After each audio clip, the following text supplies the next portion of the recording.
अस्सलाम वालेकुम नाज़रीन, सूरज टीवी के साथ मैं हूं आपकी मेज़बान राबिया चौधरी। खबर शामिल करती हूं लाहौर से। तीसरा मुहर्रम, हिफाजती इंतजामात पर सिक्योरिटी हाई अलर्ट। मज़ीद तफसीलात से आपको आगाह करे चौधरी इरफान शौकत। जी बिल्कुल, नए डीआईजी ऑपरेशन अफजाल अहमद कोसर की हिदायत पर दाखिली व खारजी नाकों पर security high alert. Lahore police तमाम आज़ादारी जुलूस व मजालिस को भरपूर सिक्योरिटी फराहम की जाएगी। शहर के मुख्तलिफ मकामात से आज 15 जुलूस बरामद होंगे। डीआईजी ऑपरेशन अफजाल अहमद कोसर ने कहा, मर्द ख़वातीन की 395 मजालिस मुनक्कद हो रही हैं, जिनको हम भरपूर सिक्योरिटी फराहम कर रहे हैं। लाउड स्पीकर एक्ट की खिलाफ वर्जी किसी सूरत बर्दाश्त नहीं की जाएगी। उलमा इकराम अपनी खताबात व तकारीर में अमन व सलामती का दर्स दें।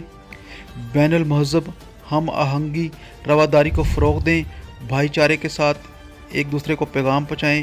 ख़ास करके उलमा इकराम मुहर्रमों का एहतराम करें और लोगों को दीनी दर्स दें। ये कहना था नए डीआईजी ऑपरेशन अफजाल अहमद कोसर का। हमारे चैनल को लाइक करें, शेयर करें, सब्सक्राइब करें। शुक्रिया।